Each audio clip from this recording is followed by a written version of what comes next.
इस सऊदीया एक्सपेंसिव, आज इस पर हम बात करने वाले हैं। तो आंसर इसका पहले मैं बता देता हूँ कि यस, सऊदीया जो है वो एक्सपेंसिव है, लेकिन सिर्फ उनके लिए कि जिनकी सैलरी कम है, ठीक है, और उनके खर्चे ज़्यादा हैं। यहाँ पर सऊदीया में अगर आपने सर्वाइव करना है ना, तो आपकी सैलरी अच्छी भली होनी चाहिए। इसके दो ही तरीके हैं, या तो आपकी फैमिली ना हो फिर, और अगर आप इधर रह रहे हैं तो फिर कंपनी की अकोमोडेशन हो, कंपनी की ट्रांसपोर्ट हो। फिर आपके तो चाहे 3,000 4,000 भी हो ना, तो आप उसमें से तीन, फॉर एग्ज़ाम्पल 3,000 है तो आप उसमें से 2200 2300 बचा लेंगे, ठीक है। ये मैं छोटे लेवल की बात कर रहा हूँ। तो फिर अगर जो जिसकी सैलरी ऑफ कोर्स हाई है, तो वो तो नहीं ना, फिर ना कंपनी उसको ऑफ़र करती है कि तुम भाई हमसे अकोमोडेशन ले लो, मतलब लाइक लेबर के कैंप पे। हाँ, अगर कोई ज़्यादा हायर लेवल का बंदा है तो उसको तो ऑफ कोर्स फिर कंपनी सारी चीज़ें देती है, घर भी देती है, गाड़ी भी देती है। वो ज़्यादा हायर लेवल मैनेजमेंट के बंदे आ जाते हैं। जो हमारी तरह दरमियान में आप फंस जाते हैं ना, उनको कंपनीज कुछ भी नहीं देती। उनको कहते हैं कि ये सैलरी है, ठीक है, इसी के अंदर सब कुछ कर लो, ट्रांसपोर्ट भी इसी के अंदर है, जो भी आपका हिसाब किताब है सब कुछ इसी के अंदर ही है। तो बेसिक सैलरी प्लस दूसरी चीज़ें ना। तो ओवरऑल देखा जाए तो सऊदी एक्सपेंसिव है भाई, खर्चे बहुत है यहाँ पर। अगर आपने इधर मूव होना है तो मिनिमम सैलरी कितनी आपकी होनी चाहिए, उस पर भी बात करते हैं। तो चलें अपनी वीडियो स्टार्ट करते हैं। इंट्रो काफ़ी लंबा हो गया। महंगाई तो यहाँ पर अच्छी भली है। अगर हम बात कर देते हैं ना एकोमोडेशन की, जो अगर पहले आज से 2 से 3 साल पहले आपको आराम से 20,000 में अच्छे वाले घर मिल जाते थे भाई लोगों, वो आप तकरीबन 35 से 36 हज़ार तक पहुँच गया रियाल ईयरली एक फ़्लैट। और मंथली मुझे याद है कि मैं तकरीबन 4 साल पीछे अगर चला जाऊँ ना, क्योंकि हम लेते थे 4 साल पीछे, ज़्यादा नहीं, तो नजरान वगैरह में, रियाद में आपको 1500 से लेकर 2,000 रियाल की रेंज में एक पूरा फ्लैट मिल जाता था, ठीक है, पूरा फ्लैट। और अब ना सोचे, अब 4,000 पक्का है होटलों में, और वो भी नॉर्मल मिल जाते हैं कि नहीं मिलते, लेकिन 4,000 तक तो महंगाई इस लेवल तक पहुंच चुकी है।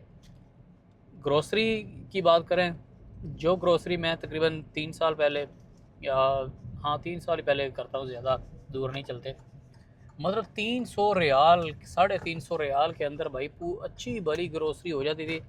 और तकरीबन 1.5 हफ्ता 2 हफ्ते ऐसे गुजर जाते थे सुकून से। अब वही ग्रोसरी आपको 550 से 600 रियाल मिलेगी। मतलब देख लें कि इस लेवल के यहाँ पर ना महंगाई है। तो मैं आपको ये डरा नहीं रहा, आपको फैक्ट्स बता रहा हूँ, लेकिन उसी हिसाब से भाई फिर इनकम भी है, ये भी माइंड में आपने रखना है। अब आपको जो नॉर्मल ग्रोसरी के लिए ना मंथली तकरीबन 1,000 से ना 1500 रियाल के अंदर चाहिए चाहिए। 800 भी हो सकता है, लेकिन वो बिल्कुल फिर नॉर्मल चीज़ें हो जाएंगी ना। वो मतलब 1500 की रेंज के अंदर अंदर आप काफ़ी अच्छा अपना गुजारा कर सकते हैं, ठीक है। घरों की बात करूँ, अगर आपने अकोमोडेशन ईयरली लेनी है तो भाई लोगों 20 से लेकर 30 35, 20 के अंदर भी मिल जाएगा घर, नॉर्मल मिलेगा, इतना अच्छा नहीं होगा, इतना अच्छा एरिया नहीं होगा। 30 35 के अंदर अच्छा एरिया मिल जाएगा आपको। तो ये आपका एक्सपेंस आने वाला है। इसी तरह इंटरनेट वगैरह मैंने पहले भी काफ़ी बताया हुआ है, 300 से 400 आ जाता है, ठीक है। ट्रांसपोर्ट का अगर आप पब्लिक ट्रांसपोर्ट यूज़ करते हो तो वो भी आपका तकरीबन ना आ जाता है 300 से लेकर 350 400, ऑन मेट्रो और ऑन बस, नॉट ऑन टैक्सी। अगर फिर टैक्सी की बात करें तो वो तो फिर बहुत ही ज़्यादा आ जाता है। वो आप पे डिपेंड करता है आपने किधर जाना है, कैसे जाना है, क्यों जाना है। अगर आपने रेंट पर गाड़ी लेनी है तो वो तकरीबन 2,000 की पर आपको मिल जाएगी। अगर आपने इंस्टॉलमेंट्स पर भी लेनी है तो 1100 700 से भी स्टार्ट होते हैं, फिर छोटी गाड़ियाँ आ जाती है। तकरीबन 1500 रियाल के अंदर आपको ना मंथली इंस्टॉलमेंट के अंदर गाड़ी मिल सकती है। थोड़ा बहुत कोई एडवांस देना होता है। तो ये आपके ख़र्चे हैं, अब आप खुद ही हिसाब लगा लें।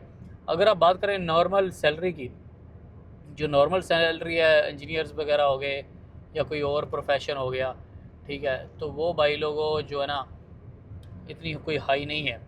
जो एक्सपर्ट्स हैं, जो नॉर्मल बंदा है, उसके लिए 4,000 से लेकर ना 6,000 7,000 के रेंज में, इवन 8,000 भी हो जाती है।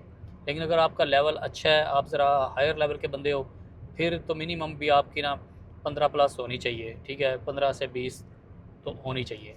और अगर आप मेरी तरह के बंदे हों फिर 10 के आसपास 8 10 हज़ार होनी चाहिए। यानी कि फॉर एग्ज़ाम्पल आप इंजीनियर्स वगैरह हो, आपका एक्सपीरियंस 4 साल 5 साल है, ठीक है, तो 8-10 तो आपकी एटलीस्ट होनी चाहिए। लेकिन अगर पाकिस्तान से आप आते हैं तो आपको इतनी मिलती नहीं है, बहुत कम मिलती है। आपको इधर आके इंटरव्यूज़ वगैरह दे के अगर आप आज़ाद पर आते हैं तो शायद मिल जाए, लेकिन वो देखते हैं इसका गल्फ़ का एक्सपीरियंस नहीं है तो वो फ़ायदा उठाते हैं। फिर आपको जॉब स्विच बाद में करना पड़ती है, फिर कहीं जाकर आपको इतनी सैलरी मिलती है। तो अब बात करते हैं, अगर अपने फैमिली के साथ मूव होना है तो मिनिमम सैलरी कितनी आपकी होनी चाहिए। तो ये 8 से 10 हज़ार के अंदर भी काम चल जाएगा। डिपेंड करता है आपके बच्चे कितने हैं, कोई एक बच्चा हो या आप अकेले ही हो अभी, ठीक है, तो इसके अंदर ईज़िली काम चल जाता है, कोई इतना मसला नहीं है, आप बचा भी सकते हो थोड़ा बहुत, ठीक है। फिर अगर अच्छा भला गुजारा करना है, सही है, यानी कि खुला काम करना है, फिर आपके भाई साहब मिनिमम तो 15 की रेंज, 14-15 हज़ार सैलरी आपकी होनी ही चाहिए। फिर ही आपका यहाँ पर अच्छा बेहतरीन गुजारा होगा और आप कुछ ना कुछ 4 हज़ार तक एटलीस्ट बचा ही सकेंगे। 4 हज़ार से 5 हज़ार आप जो है ना बचा ही सकेंगे। तो ये वो सारी चीज़ें हैं जो आपने माइंड में रखनी है कि कितना ख़र्चा होगा। तो बात ये हो रही थी कि महंगाई है कि नहीं, तो महंगाई है, लेकिन उस हिसाब से इनकम भी है। अगर आपकी इनकम अच्छी है तो महंगाई आपको ज़रा भी फील यहाँ पर नहीं होगी।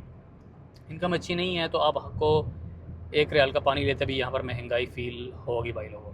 तो ठीक हो गया, आज के लिए इतना ही।